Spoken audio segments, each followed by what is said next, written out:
Goazen orain Josu Jimenez Maiari ongietorria ematera. Nafar Ateneoko Euskara eta Herri Kultura eleduna eta gure kolaboratzailea.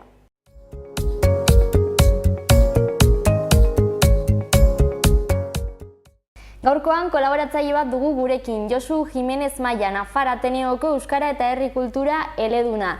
Zenolako ekintzak izango diren aste honetan komentatuko ditugu, baina ez hori bakarrik. Abenduan gaude eta datorren urtean pentsatzeko garaia iritsi da. Izan ere, Ateneoko programazioa prestatzen ari dira. Josu Jimenez Maiak kontatuko digu. Arratsaldeon. Arratsaldeon, bai. Zer modu zaude? Ongi. Ongi. Bai, atzo, oso aste mugitua ez, beti bezala, atzo sari banaketa bat, eta bar. Bai, abendua ez da izaten hilabeterik onena gozak antolatzeko, jendeak buruan olentzero eta bazkari lagunekin eta olakoak izaten dituelakoz, baina gu jarraitzen dugu gure programazio kulturalari ekiten, eta bai, sari banaketa bat, poesia sari banaketa bat, erderazko poesia sariketa bat. Nafar Ateneoa saria, ez? Bai, eta, euskaraz ere egingo dugu. Euskaraz ere egingo dugu, eta urtarrietik aitzina, badago aukera poema bat bidaltzeko, ze lehiaketa berezi xamarra antolatu dugu. Orain honetan da poema bakarrari, beraz ez dago aukerarik bidaltzeko 20 poema, edo 25, edo 40. Kasu honetan poema bakarrari ematen zaion saria da. Eta, ederki errandu zen bezala, Nafar Ateneoa du izena sariketa, berria da. Eta, espero dugu jendeak erantzutea. Normalean, poesia sariketak egiten dienean, idazten duen jendeak gorderik tiraderan izaten du poema sortaren bat edo bertze, eta hori aurkeztu egiten du. Orain gontan, jendeari exigitzen diogu lan pixka gehiago egiteko, eta jarri diogu gaia eta guzti. Igual, bertsolaritztik datorren jendeak pozez hartuko du, ez? Gai emanda bertsoa osatu behar delakoz. Guk orain gontan gai emanda poema behar da osatu, eta gaia da Nafarroa. Latu zentzu edo zentzu zabalean hartuta bada ere, beraz, jendeak Nafarroa gaia dezake nahi duen aritik, nahi duen hildotik, baina eskatzen dioguna da poema bat osatzeko, poema bakarra, eta, animada dira jendiaz, urtarrila osoan izango du denbora aurkezteko, Nafar Ateneoaren posta elektronikoz igor daiteke, edo bestela 3 kopia, ohiko formatuan, plika eta guzti, Nafar Ateneora igorrita. Urtarrila osoan badago horretarako. Eta, jendea animatzen den, espero dugu lehenbiziko edizio honek arrakasta izatea. Baina, oraindik poesia genero gutxitu bat da, ez?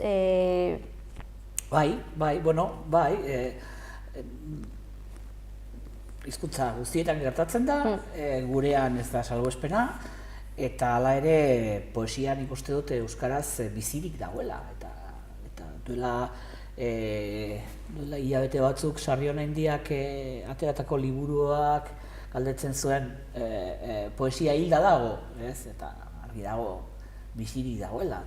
Zer nik uste dut, duela urte batzuk euskarazko poesian bazirela izen handi batzuk, Lete zela edo aipatzearren, baina nik uste dut orain gontan ikusten dela, Durangon, Aistian izan den Durangon, ikusten da gazte jendeak ere idazten duela, eta betiko izenez gain, badirela batzuk orain arte ezagunak edo hain ezagunak ez zirenak, eta poesia idazten dutenak, eta pozgarria da, oso pozgarria. Eta haien artean zure liburua zegoen Durangon. Bai, liburu bat Pamilaren eskutik atera dena, eta, pozgarria, lehenago banituen beste 2 poema sorta, jaikoak ziren, Eta oraingo honetan poesia lirikoa eta bueno, eskertzea Pamelari, ateratzea liburua. Aingurak eta rangurak. Bai. Aingurak, bueno, nork bere buruan beti baditu gauza batzuk hiltzatuta, ez? Abandonatu zintuen neska hori, edo maite zenuen beste hura, edo aita hil zitzaizula, edo beti badira norberaren bizitzan ainguratuta gelditzen diran gertaera batzuk, oroitzapen batzuk, oroimin bihur daitezkenak, eta, bueno, nik azken hilabete hauetan izan dut aukera idazteko, izan dut denbora idazteko, eta azken 10 urte hauetan han hemenka argitaratutako poemak eta berriro denboraren galbaetik pasa, batzuk erori egin dira, eta beste batzuk hor daude, oraindik gaurkotasuna badutelakoz. Eta bai, ainguratutako kontu horiek poema bihurtuta.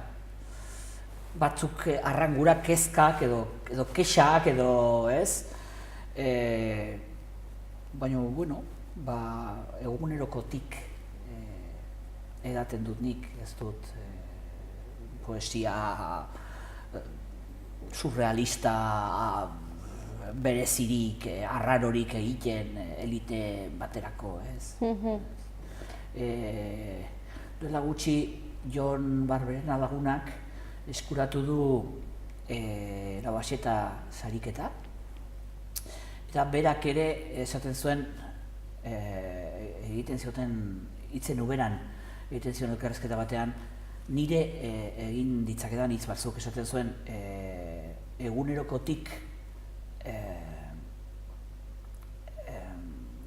egunerokotasunean finkatzen dela edo oinarritzen dela poemak egiteko, ez naiz buruz, tamalez ez naiz maleruskiz naz. Baina esan nahia hori da. Baina hori da, ez?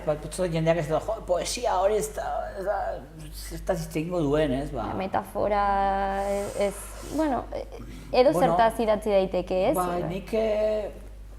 Nik miresten ditut, hain zuzen ere, egunerokotik poemak sortzeko gaitasuna duten horiek, ez? Bada Nafarroan beste poeta bat, Juan Carlos López Mugartza, Nafar Ateneoko kide ere badena, eta horrek iaz atera zuen Arima Animalia, ez? Eta badu poema bat, etxetik atera goizeko 8etan gaur bezalako egun batez, eta kotxean matxuratu, kotxea hondatu, ez?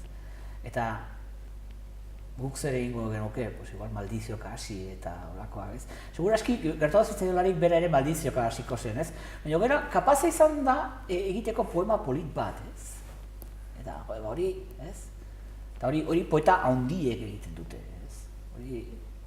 Bada, nik asko miresten dudan poeta bat, Bislava Szymborska izeneko emakume poloniarra, duela urte gutxi batzuk hiltzena, eta bere poema batzuk euskaratu ditut, Maiatz aldizkarian agertu dira, eta berak badu poema bat, adibidez, aireportuan deitzen da. Elkarrengana doaz besoak zabalik, irribarretxu, oiuka, azkenean. Biek ala biek neuko arropa pisutsuekin, kapela lodiak, bufandak, eskularruak, botak, baino jadanik guretzat bakarrik, zeren besteentzat biluzik daude. Esaten zu, zenbat aldiz egon gara noaingo aireportuan, ez? Eta ikusten duzu irudi hori, ez? Ezagutzen ez dituzun, ez ezagun batzuek elkar besarkatzen dute, ez? Urrutitik ikusten dute elkarrengana doaz, eta besarkada ematen diote elkarri, ez? Bai, aeroportuak leku politak dira, bai. Bai. Eta, bueno, ez? Horre, Lisboako aeroportuan jartzen du, ez? Someone stayed here for a long time, olako zerbait, ez? Norbait egon zen hemen denbora luzez, ez? Eta hori da, itxaron gela handi horiek, ez?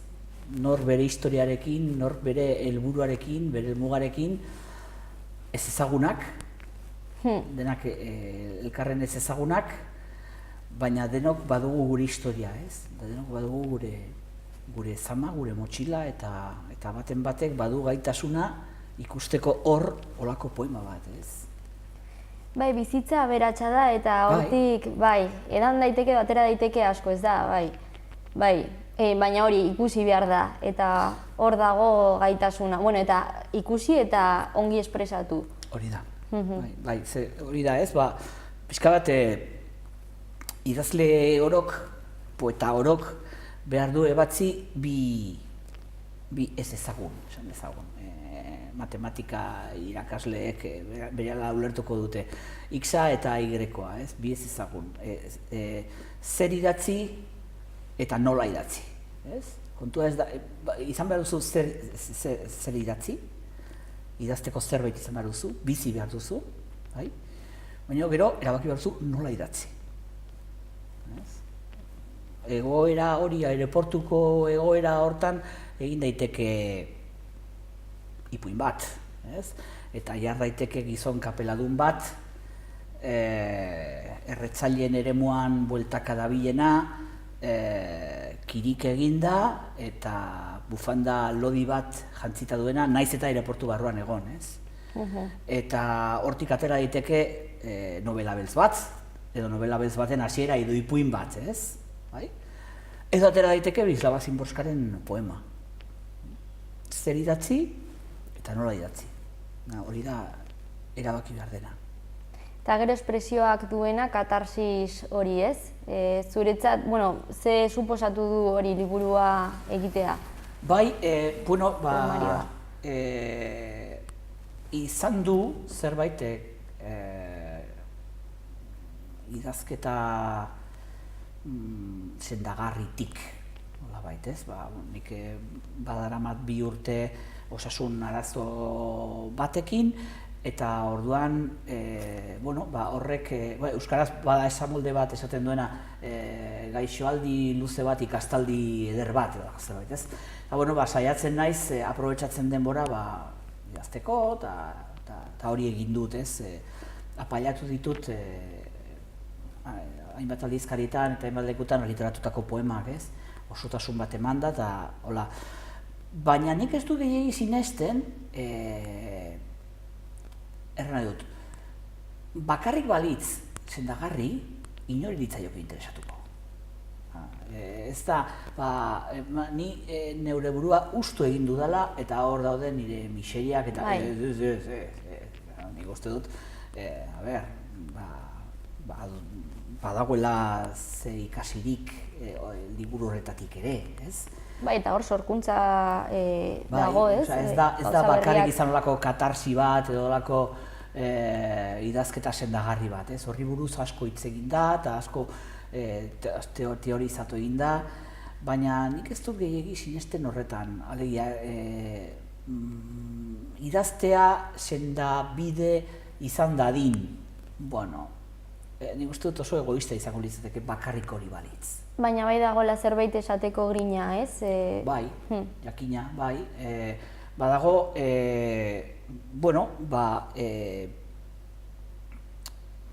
ustez edonori interesa dakioken zerbait kontatzeko. Eta nik uste dut poesiak horixe duela, ez? Hain zuzen ere, konektatzeko eta ustekabean harrapatzeko jendea, ez? Jendeak igual ez du joera hondirik poesia irakurtzeko, baina gero harritu egiten da.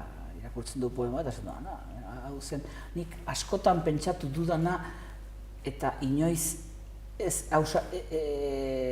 dut lortu formula bat, ez? Baina horixe, edo antzeko zerbait gertatu zain niri, edo antzeko zerbait pentsatu dut nik, edo, eta norbaitek, ez? Noaingo aireportuan, ez, zenbat aldiz egon naiz, zenbat aldiz egon gara, baina, gara, Wisława Szymborska bat da, ez, eta, bueno, irakurtzen duzu eta, bai, prosarekin ere gertatu daitekela. Zein da ezberdintasuna bat eta bestearen artean? Bueno, nik uste dute batzutan etiketak egiten ditugu, eta gero etiketa horiek zedarritu edo mugatu egiten gaituzte. Nik uste dut literatura ona baldin bada literatura dela, eta batzutan prosaren eta poesiaren arteko mugak lausoak izaten dira, ez? Horregatik dago prosa poetikoa ere bai. Eta nik uste dute prosak, baduela bere lekua dudarik gabe, eta poesiak ere bai, eta prosa poetikoak ere bai, eta saiakerak ere bai, eta antzerki gintzak ere bai, nahiz eta, olorkariok edo poeta jendea beti kexatu ditzen da, eranez oso jende gutxik irakurtzen dela poesia, ez? Igual saiakera jende gutxiagok irakurtzen du edo antzerki gintza, ez? Eta hor daude, eta egon behar dira, eta aberatsa da, eta egon bitez. Eta hor daude Shakespearen, ez? Hori, antzerki obrak edo oraindik irakurri egiten direnak eskoletan, eta baita jendeak hobiz egiten du. Eta bere sonetoak, euskarara eman da, Joan Garcia Garmendiak eman da, hori ere, hala da, ez, zorionez, euskaraz ere gero eta gauza gehiago dago, ez? Ni euskaldun berria naiz, eta euskara ikasten hasi nintzenean, nik uste dut kapazan nintzela irakurtzeko ateratzen zen guzia. Igual gehiagi esatea da. Baina gaur egun ezinezkoa zait. Eta poztu egiten naiz. Durangora joatea mozkorraldi bat da. Eta agian jende gehiagitxo eta jendearekin hitz egiteko aukera handirik ez. Igual sarako idazle biltzarra izaten da atseginago, ez? Lasaiago hitz egiteko jendearekin eta egoteko idazleekin. Baina benetan asko egiten da, asko produzitzen da, eta badira joatea eta esatea, Jasone Osorok berriro atera du zerbait, ez? Sarrenendiak berriro atera du, hau, ezakizer. Eta esatzen, zein bada gauza dagoen irakurtzeko, ez? Eta hori oso pozgarria da, oso pozgarria da, ez da bakarrik, ematen du, euskaraz argitaratzen zen guztia behar genuela erosi, edo behar genuela irakurri gauza gutxi zegoela. Bai, babesteko, edo sustatzeko, bai. Gaur egun, zorionez, aukera gero eta zabalagoa da. Dudarik gabe, geldituko dira esparruak, ez? Baina... Bai, izan ere, pasaden hilabetean Euskal Irakurle taldeen Nafarroako lehendabiziko topaketa egin zen. Eta komentatu genuen, horren berri eman zenuen zuk. Bai, oso polita izan zen, oso ongi atera zen, gauza xumea. Guk estrainikoz egiten zen zerbait zen, nik dakidala Eusko Autonomia Erkidegoan eta iparraldean halakorik ez da egiten, eta egin nahi genuen, zerbait zeraren Euskaraldiaren abaroan, ez? Egia da, bai. Aipatzen zen Ahoizi, aipatzen zen Belarriprest, eta guk esan nahi genuen gainera begizorrotz, edo begizoli, edo nahi duzun bezala, ez? Batez ere, importantea direlako komunikabideak, importantea da telebista euskaraz ikustea, irratia entzutea, baina gero nork bere kasa irakurtzeko gero eta gauza gehiago dauka, ez da lehen bezala, ez? Eta orduan importantea da euskaraz irakurtzea ere bai. Eta gero egindako irakurketa horiek, modu bat sozializatzeko, gizarteratzeko, da irakurle taldeen bidez. Eta poliki-poliki sortu diren irakurle taldeak gero eta gehiago dira. Gu hasi ginenean hau antolatzen, ateratzen zigun zerrenda zen 20ko zerrenda bat, eta 30 gara Nafarroan, bakarrik, ez? Eta, hori ere pozgarria da, ez? Jendea ezagutzeko parada, zuk irakurtzen dituzun gauzak partekatzeko aukera, eta besteek irakurri dutenaren berri ere izateko, horrek ere pista ematen dizu, bai? Zer nik uste dut deno funtzionatzen dugula ere neurri handi batean nola, ez bakarrik Bai, harremana izan ez, eta gomendaket, bai, autoreak gomendatuz edo... Bai, egunkarietako kritika bat irakurrita ez dakit jende asko animatzen den liburu bat erosten irakurtzen. Baina, ikusten duzunean, begira, ostegun honetan, bihar, alegia, Sanduzelaiko irakurle klubean, Fertxu Izquierdo lagunak dinamizatzen duen talde horretan, bada novela bat, Elkar argitaletxeak ateratakoa, Zaldi mamarru deitzen dena, bai? Eta, adibidez, hori da gazte baten liburua, uste dut dela Ekaitz Rodriguez, eta marka nazala ala espada, ze buruz ari naiz. Nik kriston gogua piztu zait irakurtzeko, bai? Zergatik, irakurle talde horretan dagoen lagun batek esan didalako ari dela irakurtzen novela hori, eta duela garai, duela 25 urteko garaia hartzen da, drogaren asuntoa, heroinaren asuntoa, eta euskararen aldetik egin du oso kaleko erregistroak biltzeko ahalegin bat egileak, Bai, interesantea, bai. Olentzer hori eskatzeko moduko beste bat, ez? Baina da beste bat, ez?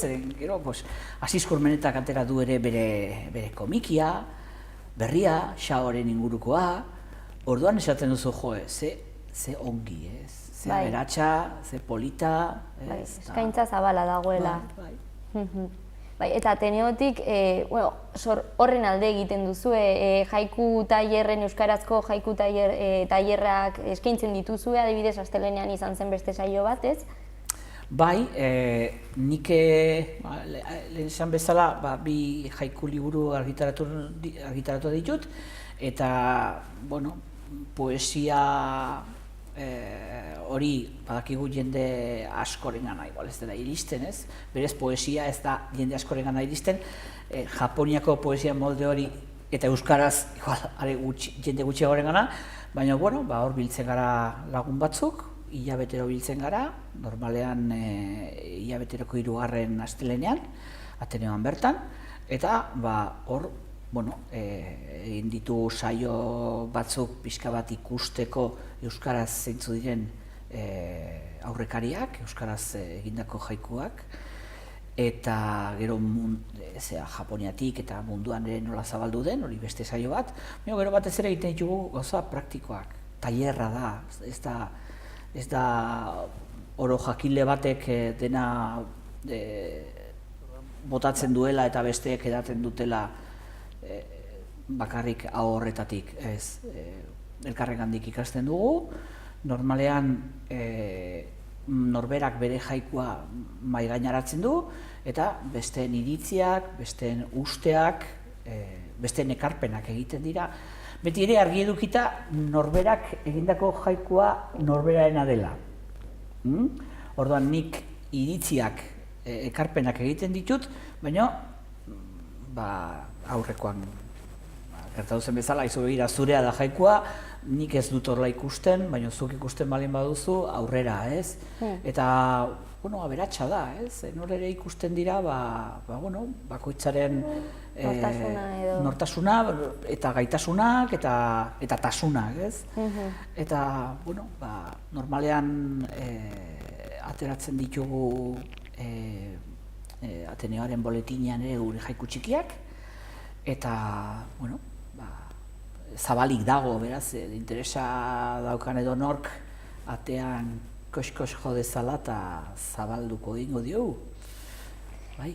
Eta lehen aipatutako Maiatz aldizkariaren harira, Maiatzaldian pentsatzen ere dagoeneko? Bai, Ateneoan, orain dagokigu egitea planifikazioa, eta, urtarrilerako jadenik badugu kontzertu bat, Magi Oien artena, planetarioan egingo dena, urtero egiten da urtarrilean planetarioan kontzertu bat, otsailerako badugu Iban Zaldua, eta, gero Atxa poesiarekin ere egin nahi dugu zerbait, apirilean, eta, lehen aipatu dudan bezala, bitartean poesia bakarrari lehiaketa hori ere jarriko dugu martxan, eta, hori ere badago lana, ez? Eta Maiatzaldian, espero dugu aurten ere, horregotea, eta azken finean, bada, azken urte hauetan, azken 2 urte hauetan, Iruñaren eta Baionaren arteko binazkatzearen kari sortu den ekimen bat, oso ekimen xamurra eta xaloa, baina ene ustez ederra, eta bada modu bat elkarren berri izateko, mugaz gaindi, eta uste dut sortzen direla sinergiak, eta adibidez, orain Bislava Szymborskaren poema horiek Maiatz aldizkarian argitaratu dira, ez? Orduan, bada ipar eta hegoalderen arteko zubia, ez? 35 urte baino gehiago daramatzana, eta, Luzien Etxezarreta hor dabil buru eta belarri, eta beso, eta gihar, eta nik uste dut oso lan duina egiten duela, poesia sustatzeko. Lan mordoa daukazue, ez? Gainera hori, astero egiten den programazioa jarraitu egiten du, hitzaldiak daude, Ateneoan esan nahi dut, opera ere izango da, ez? Aste honetan. Opera aste honetan, pasaden astean izan genuen Juan Mari Beltranen kontzertua, izugarri ederra, ez? Zoragarria, Antoni Salameroren poemekin aberastua gainera, eta orduan esaten duzu, batzutan esaten dago, eske, euskaraz ez, nik Juan Mari Beltran bezalako persona bat, xaloa, xumea, baina 11 tresna jotzen dituena. Txalaparta, danborina, txistua, 11 osotara, ez? Eta jendeak erantzun egiten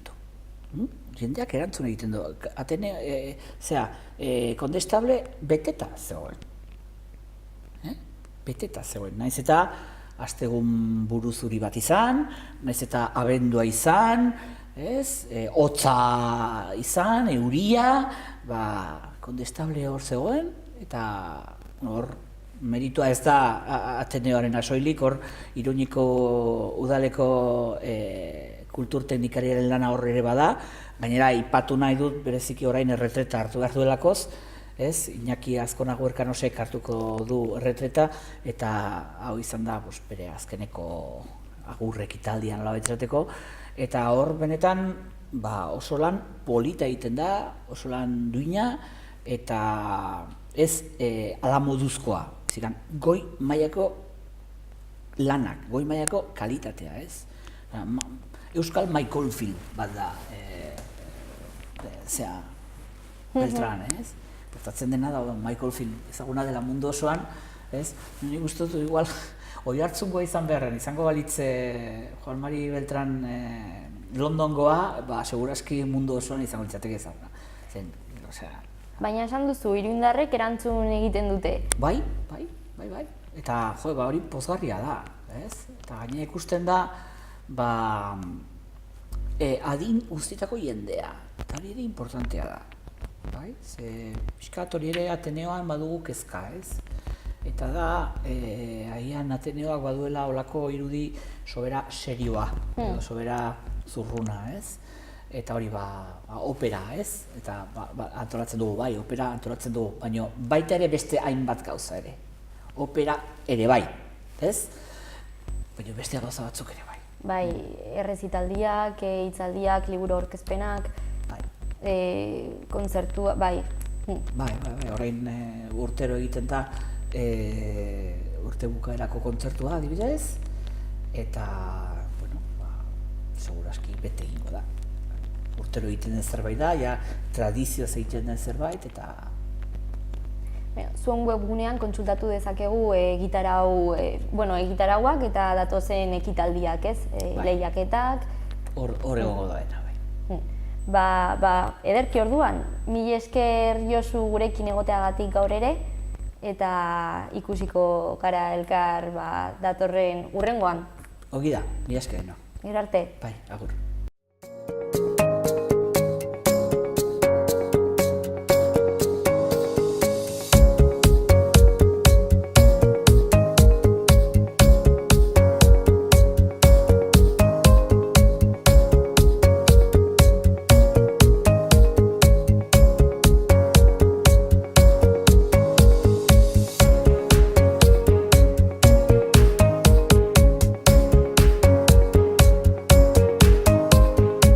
Bukatutzat emango dugu gaurko programa eta bihar abenduak 20 jarraituko dugu kontu gehiagorekin.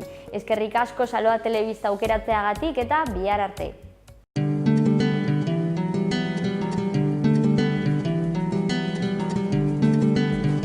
Saio hau Nafarroako Gobernuak diruz lagundu du.